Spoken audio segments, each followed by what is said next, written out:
Hello, everyone. Welcome to all. Thank you so much. It's really, we are very excited. I'm very proud to be here and to present this press webinar with the University of Nicosia and Blockchain Summit Global. First of all, I am Ignacio Varese. I am the founder of Blockchain Summit Global. And I want to present this conference that's going to be on September, the 2nd and 3rd of September. So first of all, we have people for all around the world, so we are very proud of that. And okay, I have a little presentation that I want to share. Okay, here we have. Okay, we have a Blockchain Summit Global. We have an alliance with the University of Nicosia. Blockchain Summit Global is a conference that is the fourth edition this year, 2 and 3 of September. This is a virtual event, so we invite everyone to participate. This is a virtual and free event that you can access in this link. This is a very great conference. We have people for all around the world, great speaker for all around the world. We have all the topics that is really outstanding now in the blockchain field. So we have DeFi, we have blockchain use cases, we have NFT, we have CDBCs. We talk all about the blockchain themes and all the blockchain's main topics that they are all talking about. So we invite everyone to subscribe and to participate this 2 and 3 of September 2021. Okay, thank you all. Thank you, the University of Nicosia. Thank you, Hasal, Armanto, San Pablo, for this alliance, for this presentation. And I have the proud to present Pablo to start your presentation. Thank you. Well, Ignacio, many thanks to you. I'd like to make a brief introduction to this webinar. As Ignacio was addressing, he's the head of Blockchain Summit Global, which is a very big event in Latin America regarding cryptocurrencies and blockchain technology. And on the other side, we have the University of Nicosia and the Institute for the Future, which are, without any doubt, the leading educational platforms for cryptocurrency and blockchain tech education. So a little bit about myself. I'm Uruguayan. I'm a doctor in law. I exercise law. I exercise as a lawyer. And well, some years ago, about the beginning of 2017, I got involved. I got notice from this amazing new world called the cryptocurrency world, and I started delving into it. And well, it was quite a long journey till I found what I was looking for, that was quality education in these matters, in the sense that a lawyer, a Uruguayan lawyer, could have the necessary tools to engage in a naturally global ecosystem and constantly developing one. So that's how I firstly got involved with the massive online course that the University of Nicosia has, and to which everyone can freely enroll to. And through the massive online course, I decided to go to the MSc, to the Master of Science degree in digital currencies, which is the main concept that is behind of all these things that we could call the new token economy. The Master of Science, the program basically consists in 3 semesters, although it takes around 2 years to complete. with all the exams.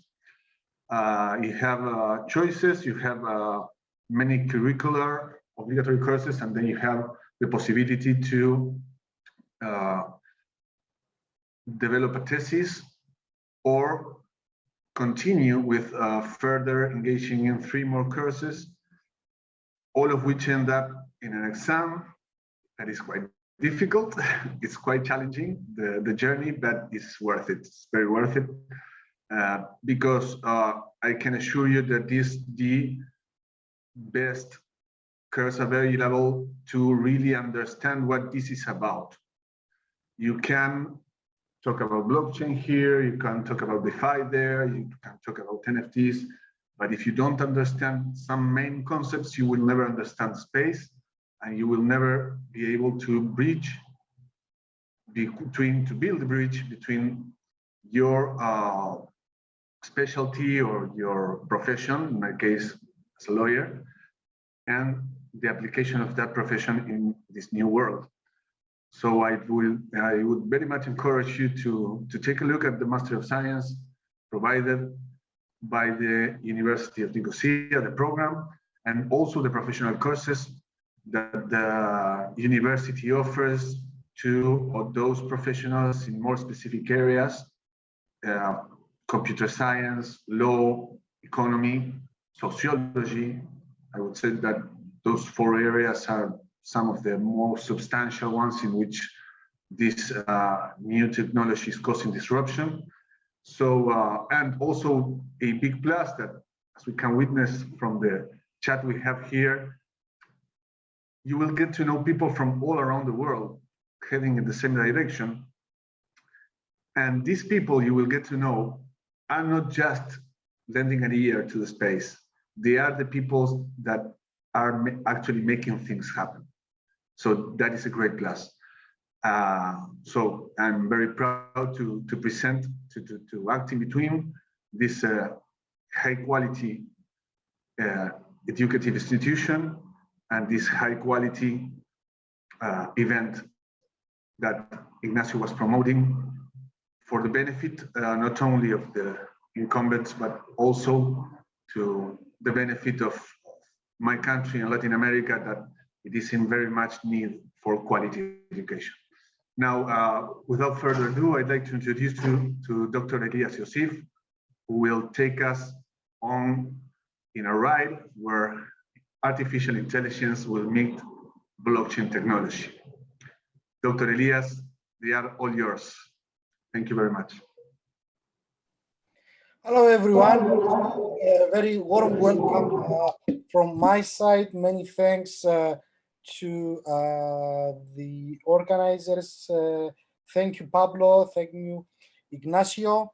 So today's talk is entitled AI meets blockchain, and we will see a use case where this happens. So let me share my screen. Okay, so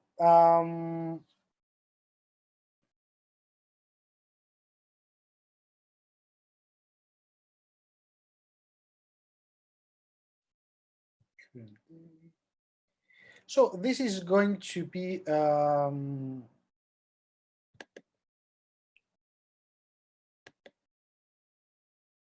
trying to figure out something here. Okay, so I guess you can see my screen, correct?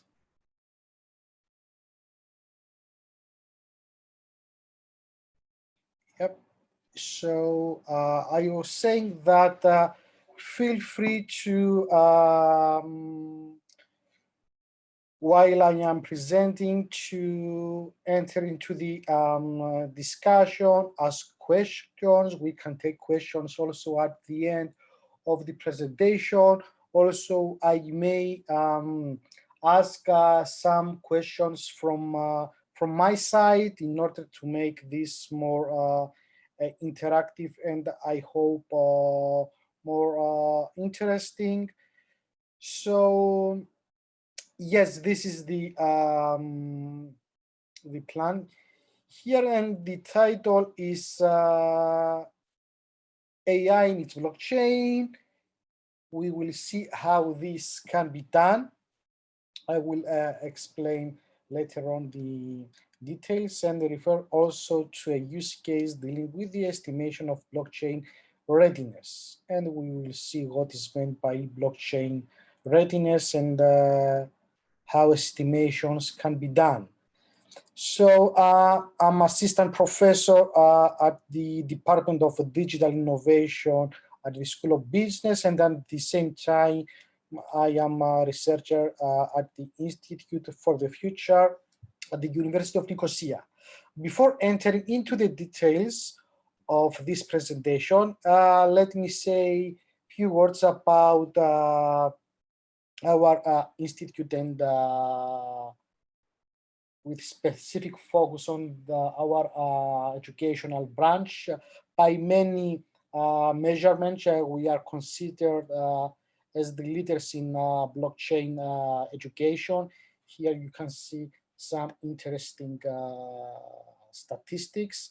Let me specifically refer to the third one, including us between the top 5 universities offering courses in blockchain. Proud to be listed along with MIT, Cornell, Copenhagen University, and the Indian Institute of Management, Calcutta. So yes, by many measurements, we are at the front of this educational effort. So also we are fortunate to have the largest blockchain distributed community around the globe. Specifically, we have approximately 45,000 MOOC participants from over 110 countries. Our master has more than 900 students and graduates from over 95 countries. And an interesting statistic is that approximately the 54% of our master's graduates have changed their profession to a blockchain-related one. This is, I think, amazing. And yep, our Masters of Science in Blockchain and Digital Currency is the world's first master's degree, which focuses on digital currencies and blockchain. Here you can see some useful information. Also, you can notice that over 300,000 euros are awarded annually in scholarships. And of course, we are making a considerable effort to keep our material up to date, including the latest developments in the space, including DAOs, decentralized finance, NFTs, and many more. Now, a specific period for our masters is the current one, as from this September, our masters enters its, let's say, updated version. Updated means, among other things, the incorporation of additional courses. So we have a core of 6 courses spanning from introductory material up to emerging topics, etc., as well as a set of elective courses focusing on the different dimensions from programming. Let me, for instance, refer to Solidity programming, up to financial aspects discussed in courses like open and decentralized financial systems and token economics. Also, within that educational context, we are offering academic education and certification programs, as you can see in this slide. So something I think very, very interesting for the attendees of our webinar, which is organized with the Blockchain Summit Global. The University of Nicosia offers 15% discount for our masters for the September 2021 intake. Okay, you can simply scan this code here or register your interest here. And we have with us in the audience live right now with us my good colleague Hazal, who can give you any information related to our master, including the aforementioned discount. So feel very welcome to contact Hazal.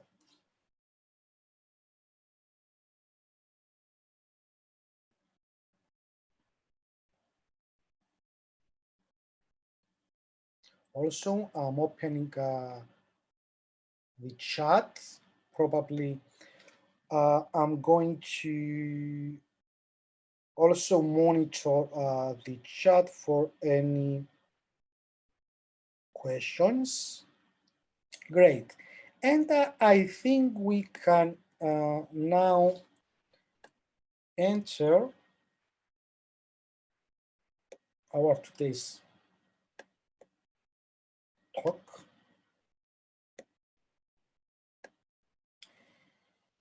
So this is the outline of today's talk. First of all, we are going to start with a high-level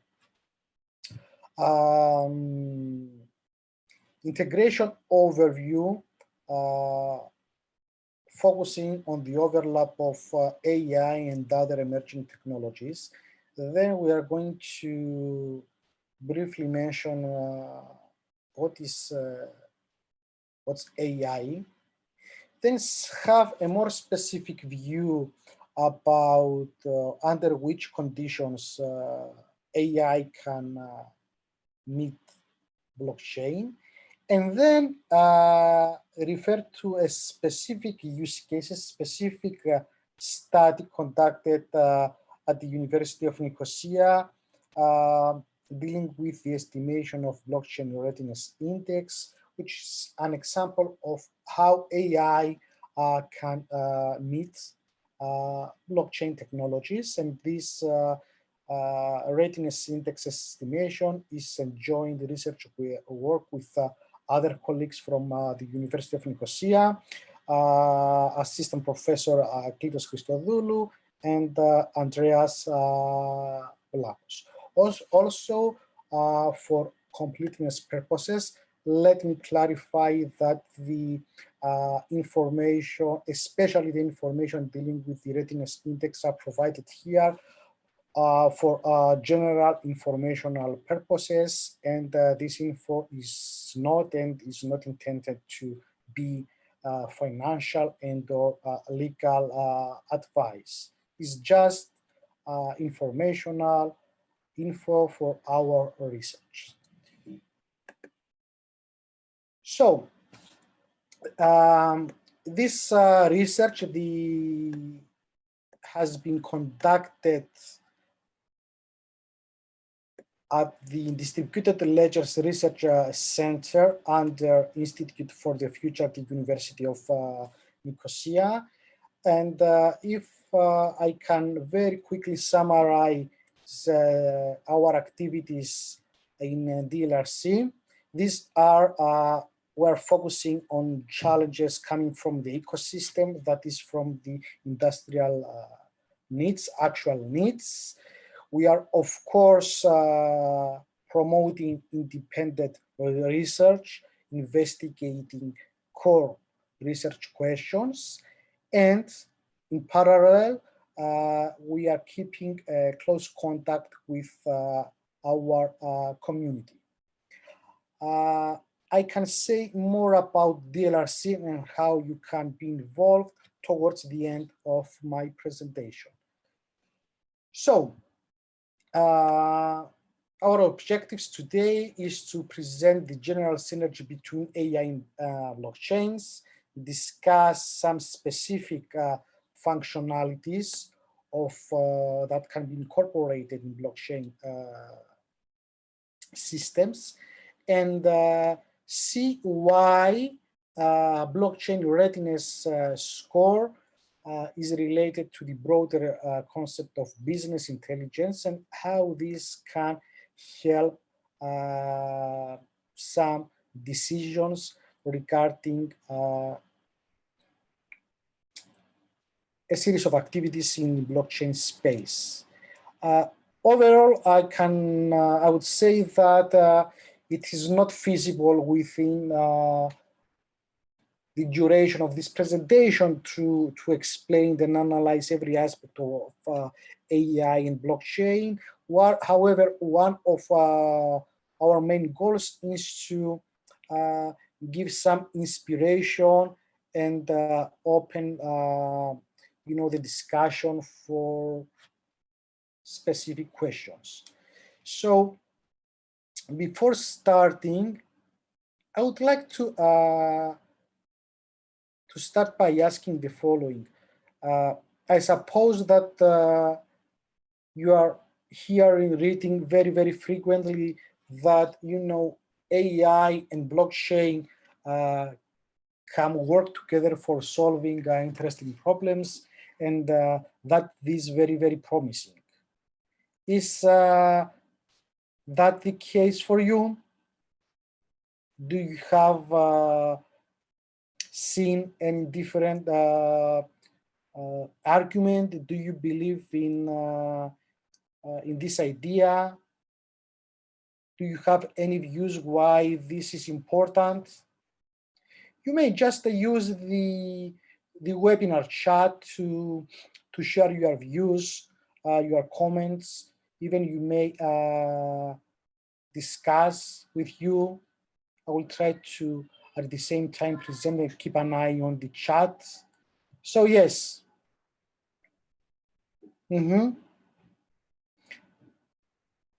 Intelligent and interactive. Also,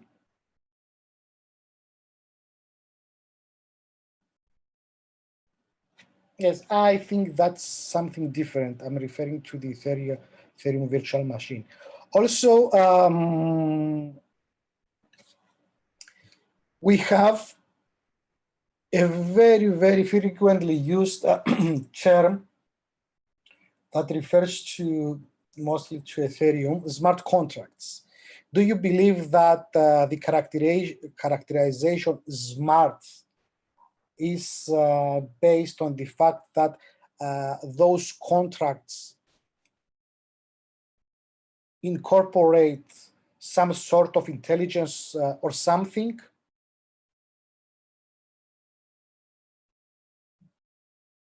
That is another way to ask why those contracts are called smart contracts.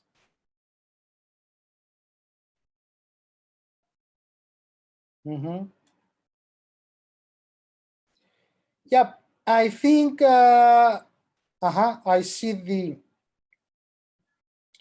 the comments there. I think the reality is much more simpler. Smart contracts, by definition, are not smart. They are not contracts. Scientifically speaking, smart contracts is code, computer code, source code, which can be executed in blockchains under very, very specific conditions. Those programs can do some, let's say, intelligent operations, and some of those operations may be regarded as very, very basic contracts. So smart contracts, the typical case of smart contracts is that they are just computer programs running on the blockchain. So the characterization smart and the characterization contract is not accurate for the majority of use cases. So what I'm trying to say is that one of our main goals as learners, as experts, as researchers, scientists, and everything is in between, is to see under the hood, is to go beyond the world level and see what is actually happening. This is what we call what is happening under the hood.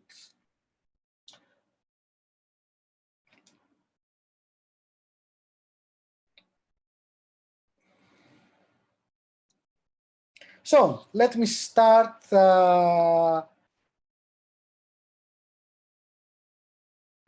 by a real story, okay, illustrating how AI in some cases can be integrated with blockchain. This is actually a personal story. Okay, back in 2012, I was working as a researcher in the area of natural language processing and the spoken dialogue systems, specifically applying some AI algorithms for training a spoken dialogue system. So back then, I was the leader of a small team of engineers, and we were developing an AI algorithm, and the goal was to, start from a minimal piece of knowledge, fit this AI algorithm with this minimal knowledge, and let this algorithm go to the web, okay, crawl the web, analyze documents, articles, etc., etc., and in order to automatically augment this knowledge. And we are applying this AI web mining algorithm for a number of use cases. One of those cases was dealing with currency exchange, and within this context, the algorithm, after a couple of days of automatic operation, returned to us a number of suggestions. Specifically, we gave as input to the algorithm, if I remember correctly, 5 to 7 keywords, and the algorithm automatically suggested, after doing web mining, hundreds of semantically related terms, words, phrases, sentences, in an attempt to enrich our knowledge base. And one of the tasks of this team of engineers was to evaluate the automatically acquired results. One of those results back 2012 was the term Bitcoin. So it was an interesting situation, because, we gave as input to this algorithm traditional currencies. I mean, the lexicalization of those currencies like US dollar, etc. And among other things, the algorithm returned to us, suggested to us a new term called Bitcoin. And the engineering team was wondering whether this is correct or wrong, whether this automatically extracted term, extracted from the World Wide Web, was correct or wrong. So what do you argue? Imagine that you are back in 2012 and an algorithm suggests to you this new word and you know nothing about this new word. And you have to evaluate the algorithm. That is to say if whether this suggestion is correct or wrong. Any ideas? Actually, as I was the head of this team, and the final decision, I was responsible to take the views and opinions of the engineers and help them to arrive into a final decision about the evaluation. Back then, I was working in the AI area.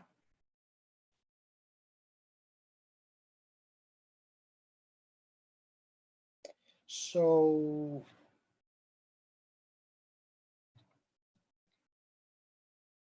we were trying to understand the correctness of this suggestion. We are developing a spoken dialogue system for the traditional, let's say, currency exchange business.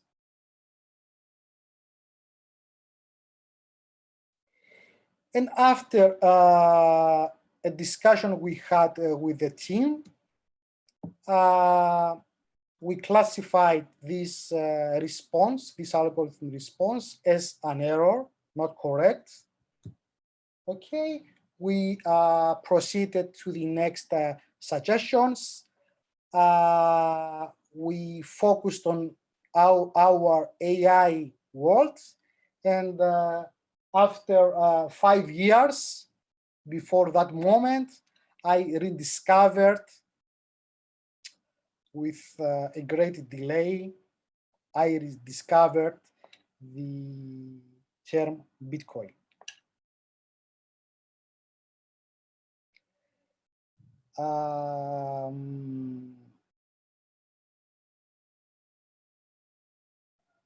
So this is an example how AI, of course, this happened without any intention. This happened accidentally. However, this illustrates one of the applications of AI, specifically the area of web mining and knowledge extraction, okay, in the area of business intelligence.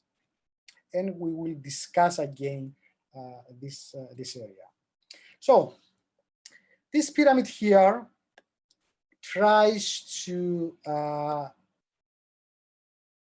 illustrate how emerging technologies can be integrated. So at the very bottom, we have interconnected devices that interact with our immediate environment with their embedded sensors and collect raw data. Those devices can be smartphones, anything. So at the very bottom, we have the collection of raw data, signals. Those signals can serve as input to AI, specifically machine learning algorithms, for training, for developing systems, software systems, services that can do, let's say, some intelligent and thus interesting operations. If those operations add value to some use cases, then we can have on top smart contracts for starting doing business with those services. And given the fact that those smart contracts include the functionality of doing payments with cryptos, then these businesses are even more interesting.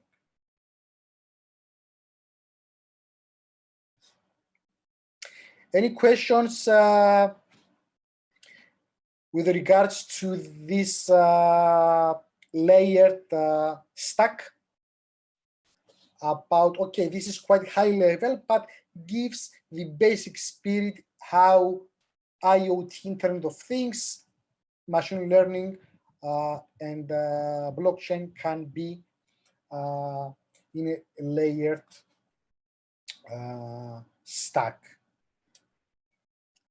But we will see also more there. Next.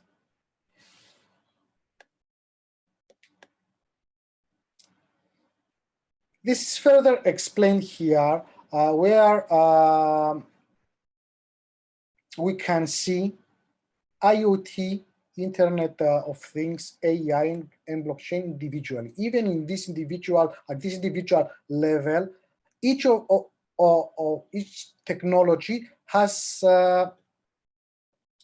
some great features, disruptive features, especially when we are integrating those technologies. Then the overall capability for sure exceeds the simple sum of those disruptive capabilities. And again, this is the process. IoT devices generate, collect and generate, if you like, and share data.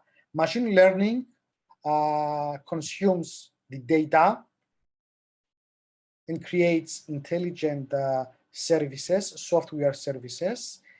Blockchain can incorporate those services in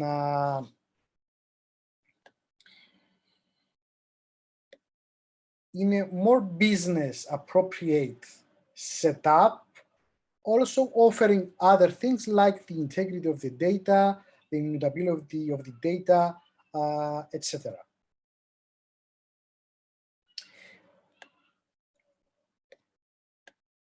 If we need to give a very brief definition of AI, then we can simply say that this field of computer science and computer engineering deals with the design and development of intelligent systems which are able to conduct tasks that exhibit some degrees of intelligence, and sometimes these types of intelligence mimic or even outperform human intelligence.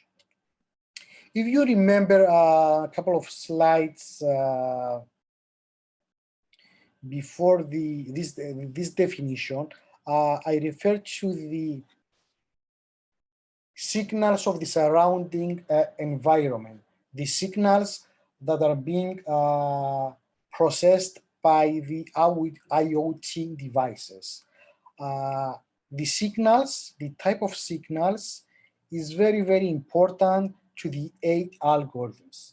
This is because for each type of signal, there is a different family of, let's say, algorithmic approaches that should be followed and incorporated into the AI context. Here I'm referring to three basic signal types, which is the audio and the speech signal, the image and the video signal, and the written language, also known as natural language processing.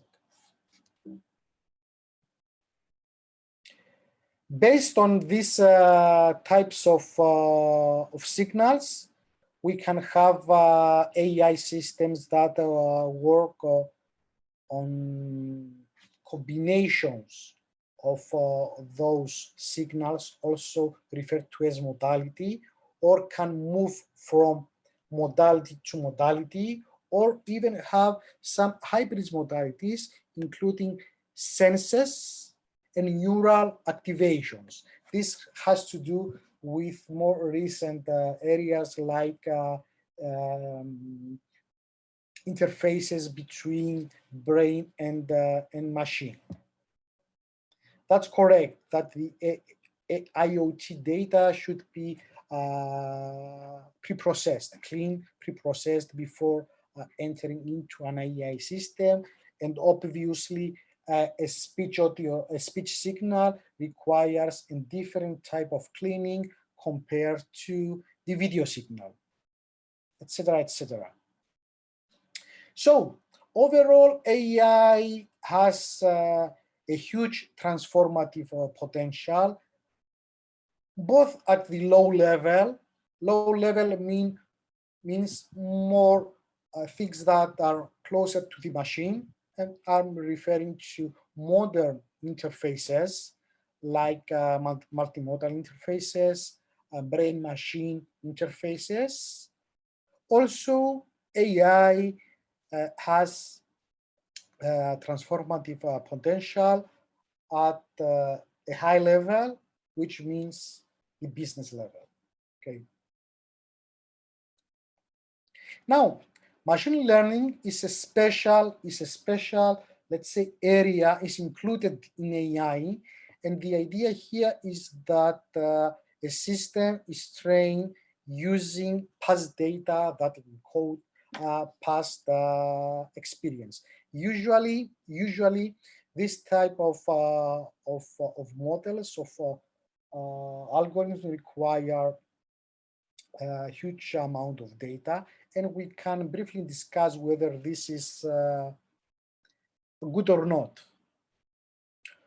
I would say that there are two basic approaches for ML tasks, namely regression and classification.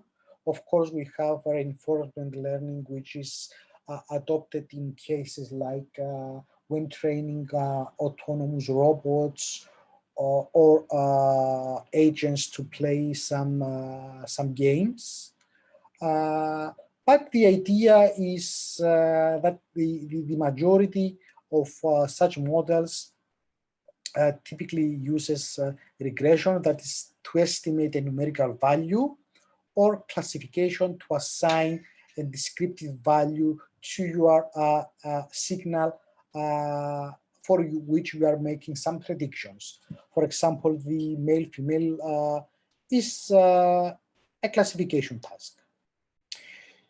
So, and the main steps when designing and developing such machine learning systems is to collect and filter clean data, to extract the features from the data, to train the algorithms, to validate and fine-tune those trained algorithms, and then test those algorithms.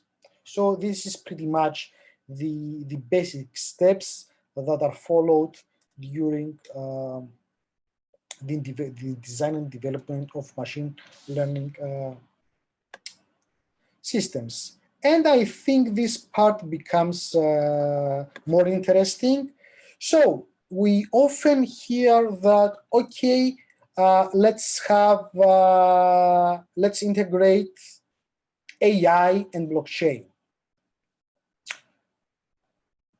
So we hear the term integrate, integration, convergence, overlap, etc. Very often, this integration / convergence / overlap, etc. terminology very often is overused,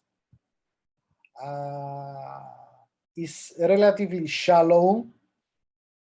There is lack of substantial details. There is lack of specificity.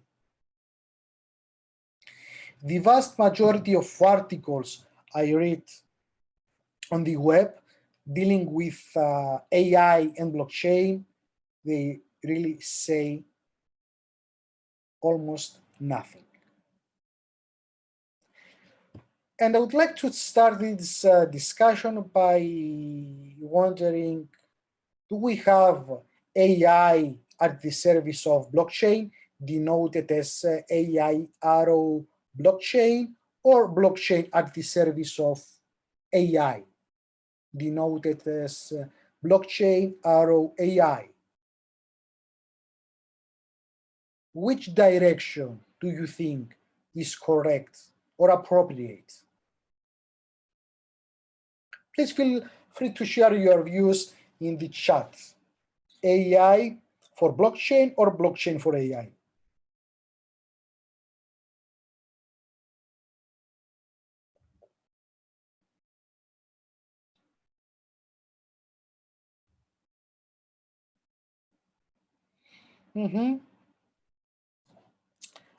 I think that the answer is, let me see.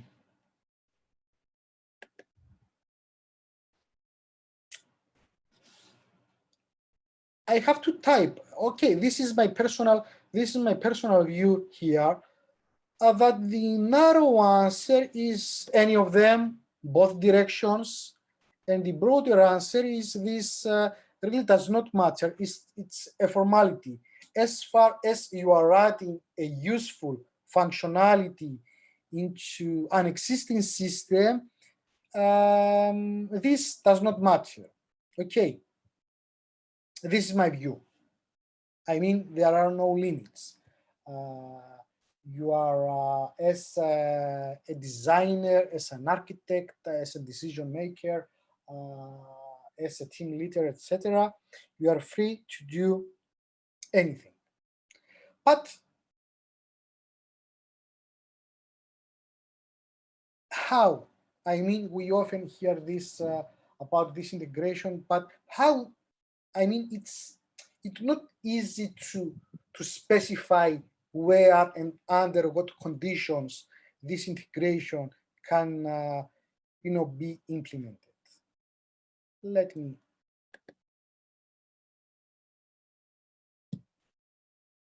before giving some directions towards the answer of this question, let's see another two areas that often are being half explained. We all hear about AI, big data, AI, deep learning. I suppose that you have at least heard once or those terms here: AI and big data, AI and deep learning, neural networks, etc., etc. Correct? Do we have any questions? Yeah. So, do you think that big data and AI is it's the right combination? Big data gives changes the principles of AI and etc. Yeah, that's correct.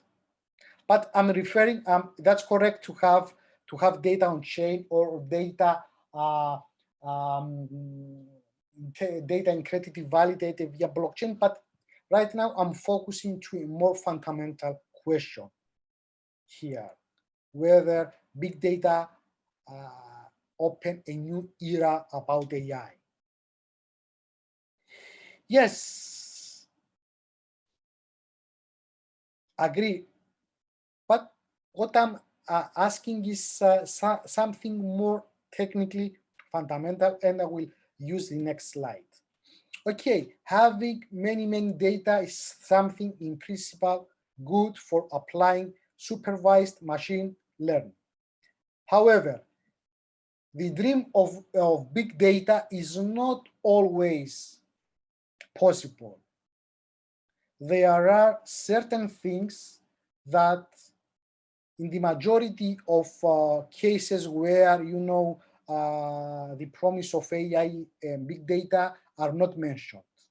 For example, it is very hard and expensive to have domain-specific big data in the language, for example, of your interest. Data sets that are of significant business value are not freely available. Also, supervised learning means that the data needs to be annotated because you are training the systems. So during the training phase, when you are training an AI algorithm following supervised learning, you need to provide the right answer. For example, if you are training an AI algorithm to analyze video, you need to have a team working for hours by seeing the videos and annotating the interesting parts of the video, putting labels, etc., etc. And this has huge costs. So these are some, let's say, hidden aspects regarding the integration of AI and big data that one should be aware of. The lack of domain-specific data and the cost that comes for annotation when you are building machine learning models. Yes, computer vision and object recognition are some, I think, excellent examples of supervised learning. So the availability of big data does not solve if big data are available, is not plug and play, does not automatically solve the problems. Also, a not so theoretical question. The true AI is not the AI that utilizes big data. The true AI is the AI which mimics the human behavior and the human cognitive system, the system that we all have for the acquisition of knowledge and the representation of knowledge, does not require millions, billions of examples. In some cases, few examples are enough for learning a new concept and making generalizations. So big data is, from a machine's perspective, very interesting, but theoretically means going to the very deep definition of AI. Big data does not approximate or approaches the true AI.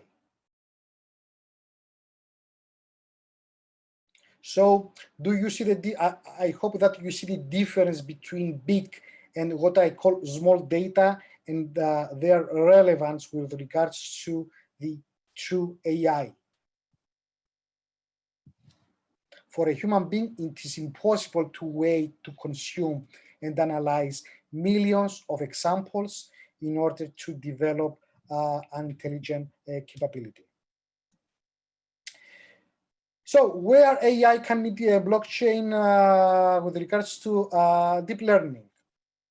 Deep learning is a new advancement in the area of neural networks. This is a type of supervised learning.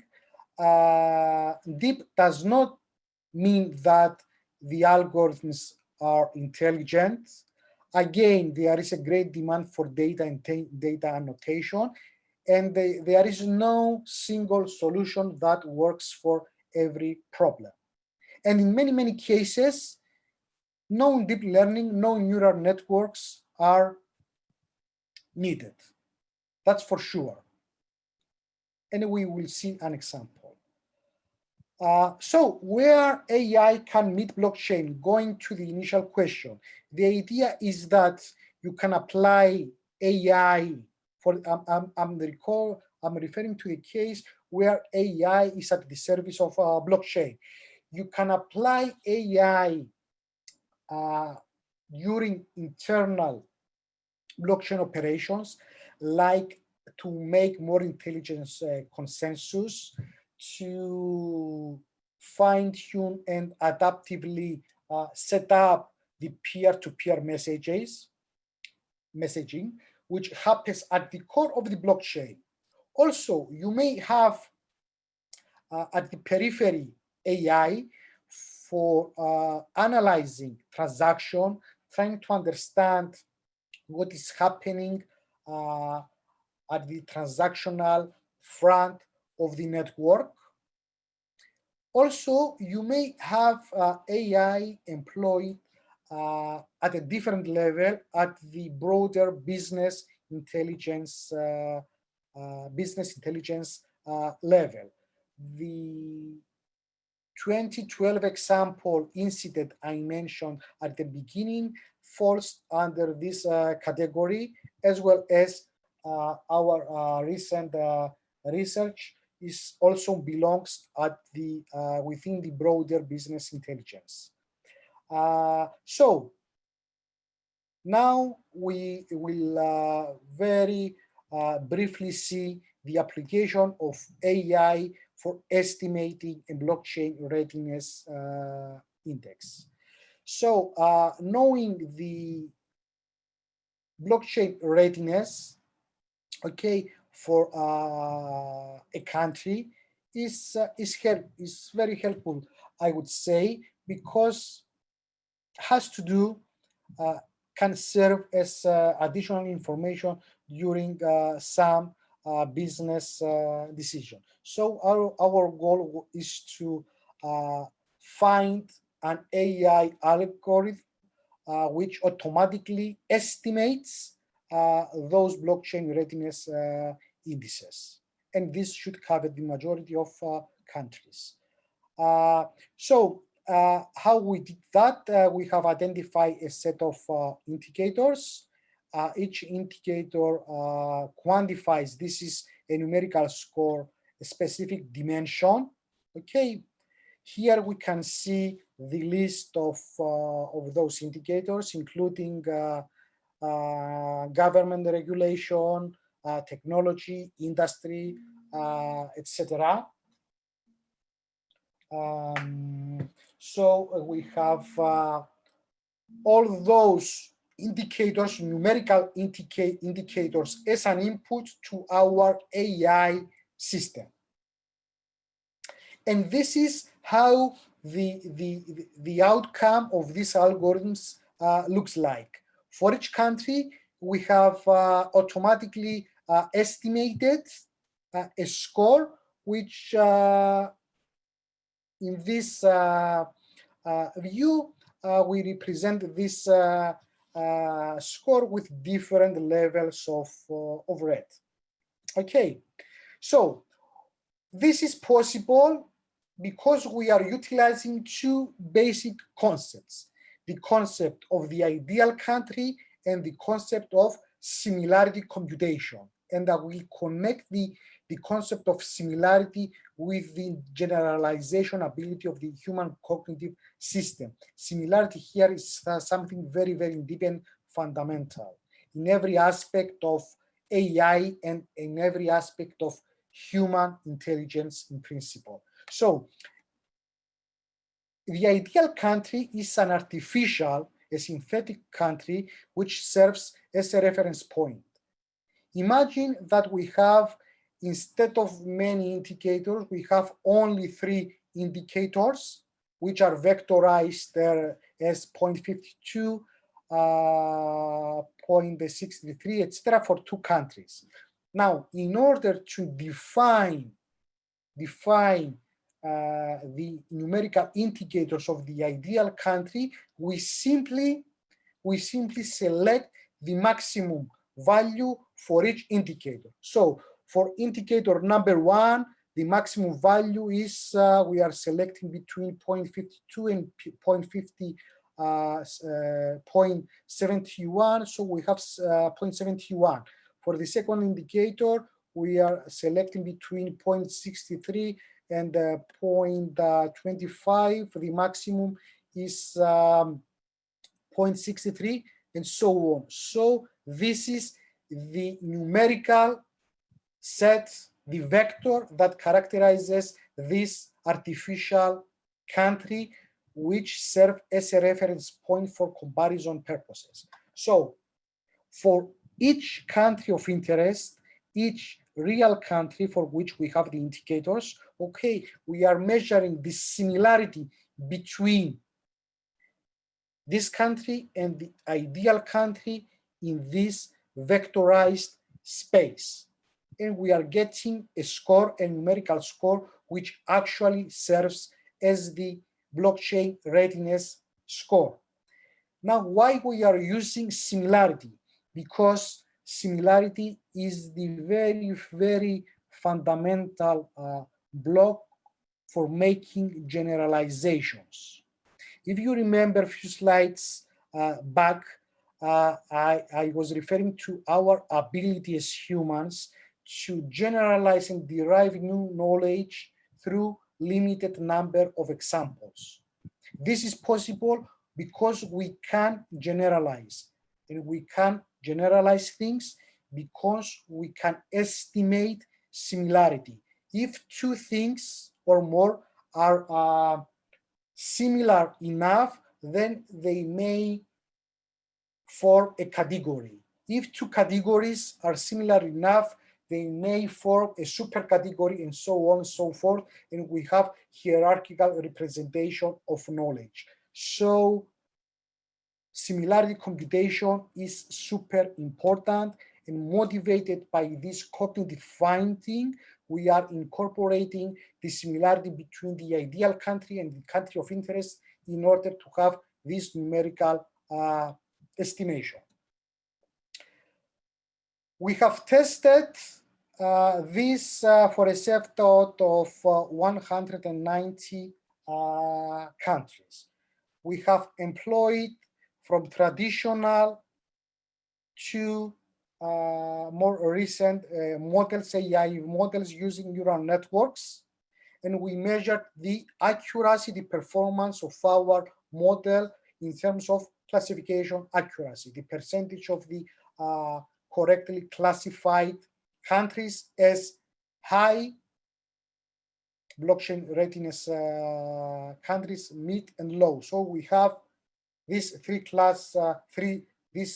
three-level classification plus a 2-level classification separating high from low countries in terms of blockchain readiness. If we can quickly, I'm going directly to the performance. If we are about to keep only a single score, is that this simple model based on the idea of ideal country and similarity computation can be approximately 90% correct when automatically separating high from low countries. And this is quite impressive. the previous figures we are incorporating to say that if we are using a simple linear approach, we can have a better weighting of the indicators compared to the non-linear and the more complex approach. This teaches a lesson. There are cases where simpler models perform better. And by saying that, I'm going directly to the summary of the experimental findings. We have an excellent classification accuracy. We have some linear properties, and why this is important is because, linearity means simpler models, and by having simpler models, we have a more robust way to operate. So this is another suggestion. Please avoid complex models if you can find simpler ones. And this applies, I think, to everything, not only to AI. Overall, conclusions and suggestions. Yes, AI can be applied in business intelligence areas like estimating blockchain readiness indexes. This does not mean that the human expertise is not needed. The human expertise is a key factor, and we need to keep the human in the loop. A challenge is to keep these AI models that consume external data up to date by using up-to-date data. And my overall suggestions, both for AI and blockchain, it is important to understand the underlying scientific fields and the related tools, to understand both the capabilities but also the limitations. And if those domains are huge, then you need to bring together the appropriate experts from the different domains and have a common ground of communication and collaboration. That is another way to say you need to understand what is happening under the hood by understanding the capabilities and the limitations. What can be done, under which conditions, and what cannot be easily done. So this is a very quick, basic flavor of what we are doing in DLRC at the University of Nicosia on the integration of blockchain, AI, and machine learning. As said earlier, we are also very, very active in numerous other research and scientific areas. So feel free to visit our website and join our ecosystem. And that concludes my presentation. And thank you very much for your comments, for your participation, and I'm happy to take any question. Thank you.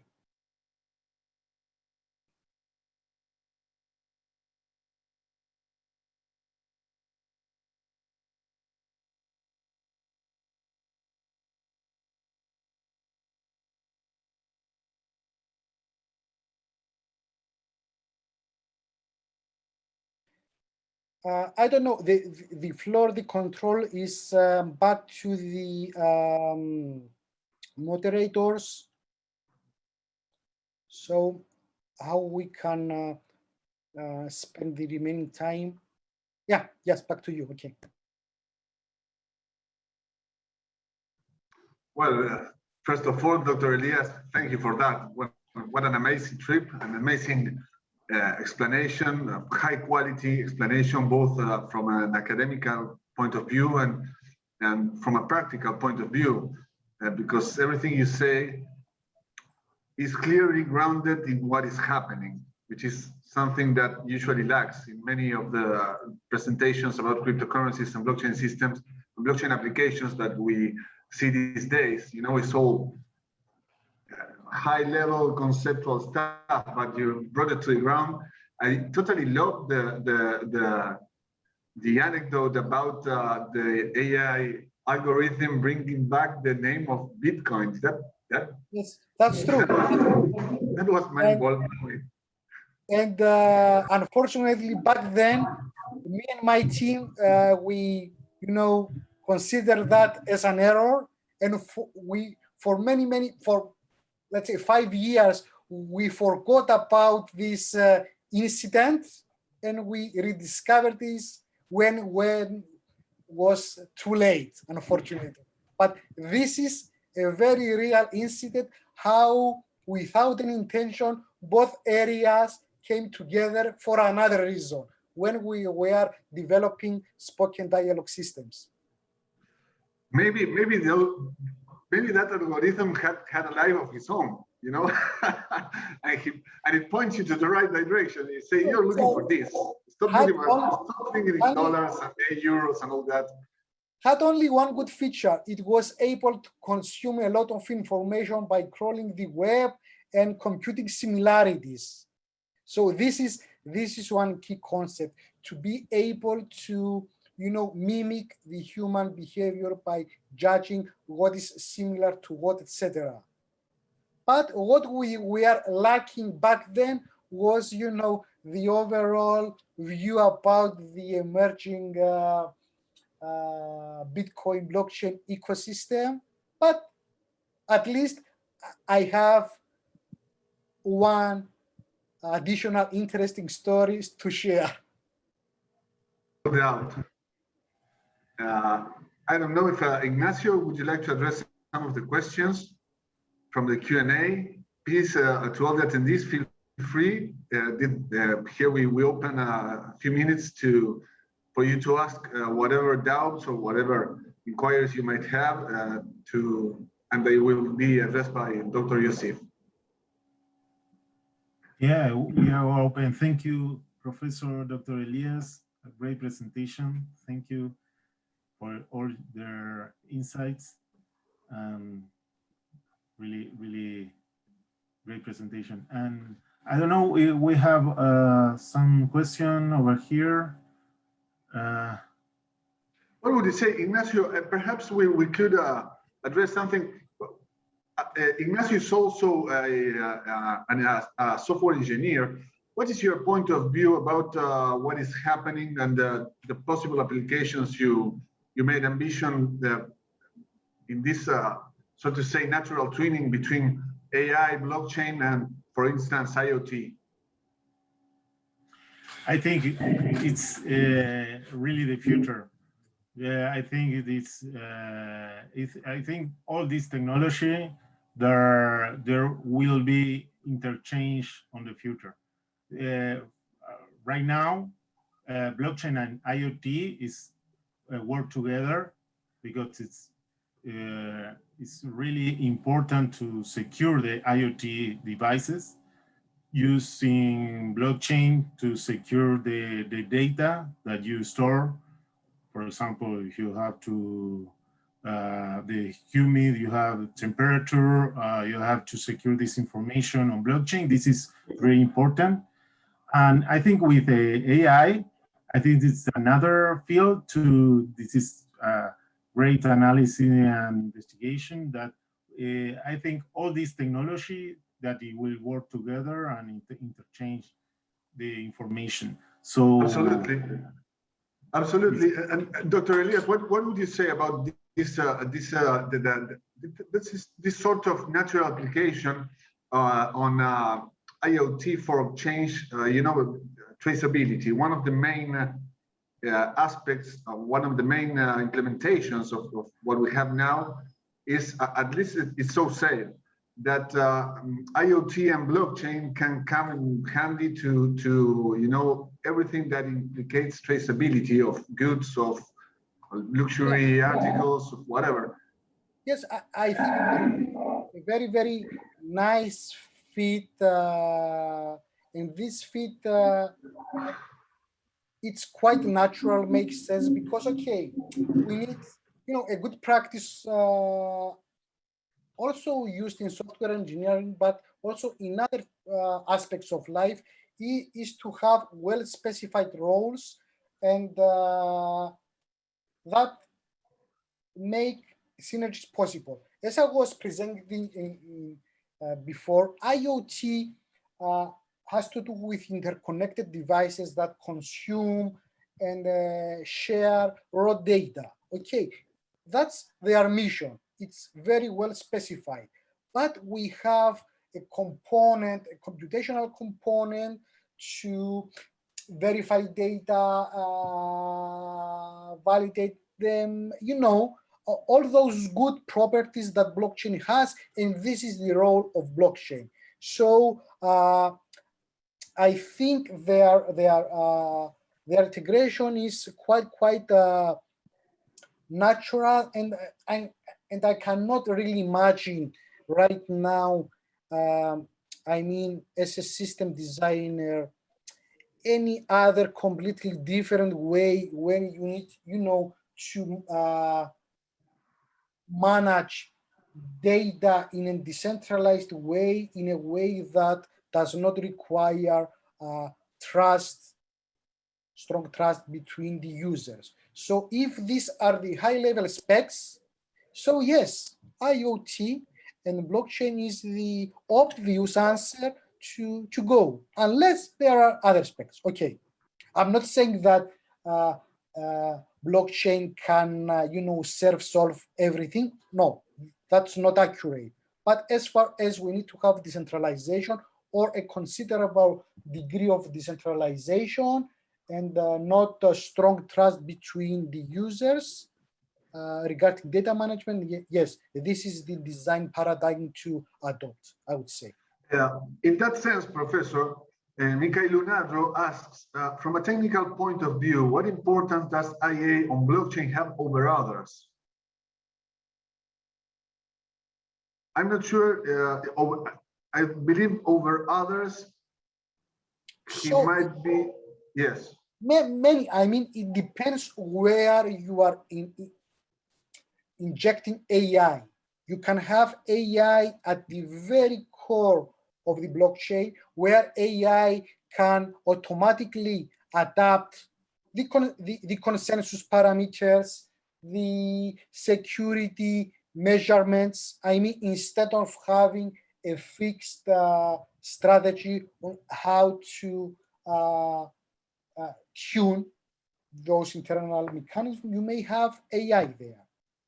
At the periphery of this core, you may have AI to consume the raw transactions and try to, extract some knowledge, like the identification of suspicious transactions.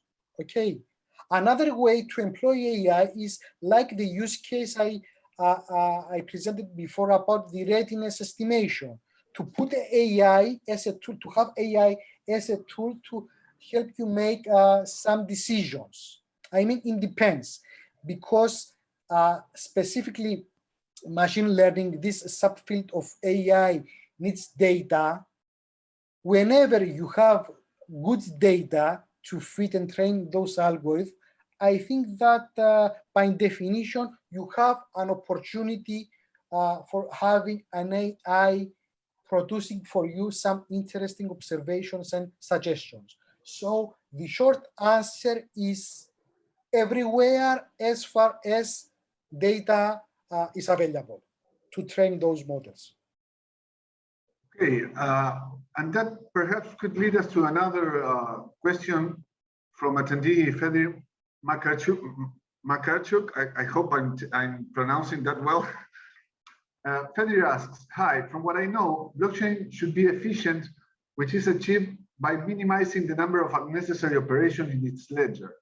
While AI, in order to be effective, requires as many operations as possible, especially when machine learning is involved. How this contradiction is solved in theory, and are there practical examples? I think perhaps this refers to the scalability issue of public blockchains.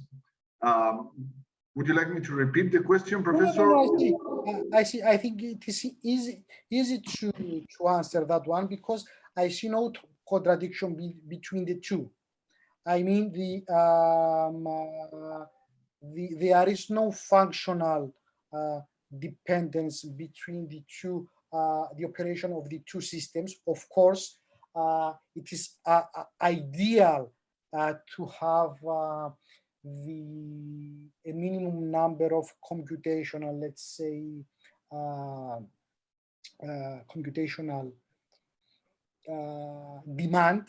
Okay. However, at least for the AI chain side, excuse me, for the AI side, I think that the scalability and the overall efficiency of the models and algorithms is quite well investigated area compared to the blockchain. So in summary, we can keep those two concerns separate. And I would say that our focus should be on the blockchain scalability, which is a more recent area compared to machine learning, because, you know, in the area of AI machine learning, we have a fair number of AI models that have been, you know, proved to be efficient enough. So the challenge is on the blockchain side. Okay. One last question we have from Neil Booth. He asked, now referring to another subject, entering in the finance area, how can AI plus blockchain be able to address financial inclusion and alleviating poverty, especially emerging out of post-COVID economy? So, I mean, in general. That's yes. an excellent question. I mean, has some societal dimensions. If we go, okay, I'm not going to share the presentation again, but as I was saying on my last or pre-final slide, AI models cannot solve everything and cannot substitute the human factor. I'm saying that in order to put the answer into the following framework. AI machine learning can suggest some new pieces of knowledge, can recommend things, etc., etc. But as far as fundamental and very, very important things are concerned, like the inclusion, other societal phenomena, etc., then the final decision should be done, this is my opinion, by experts, by human intelligence, by committees, by, you know, all the responsible bodies that truly understand the importance and the complexity of those situations. Unfortunately, AI cannot capture everything. So AI, it's a tool. Human should be kept in the loop, especially when important decisions are being made. So the resolution of inclusion or not, I think it's very much closer to the human part of the operation of the system rather than to the machine side. I think we have time for a couple of more questions. Samuel is asking, Professor, I need an explanation on how AI relates to the study of sociology. Of sociology? Sociology, yes. So sociology is a particular area. This can be approached from many. I think, you know,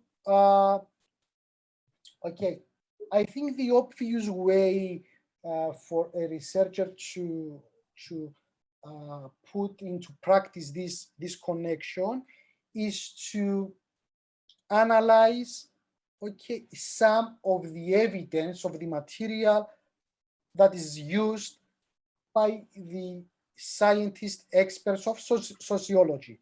And this has to do with written material, what we call in the area of machine learning natural language processing. So by analyzing documents that are written evidence written in natural language, machine learning algorithms can identify relations between named entities, what we call also actors, even can identify latent relations that are not explicitly lexicalized. So this is another way to very quickly and at massive scale analyze a huge amount of data in human language. So this is a possible way, in my view. Also, you may have what we call, this is a new field, what we call in machine learning behavioral informatics.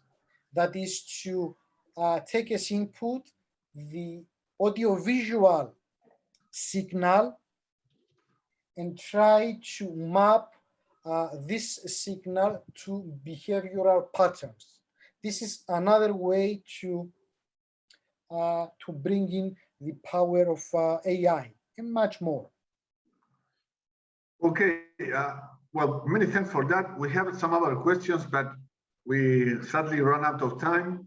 I think when I want to thank everybody for this great webinar, this has been a really sharing of high quality content, the one that is very much needed in order to anyone to have foundations to start building bridges between whatever they are doing and this which is no doubt the future of social interaction in so many ways.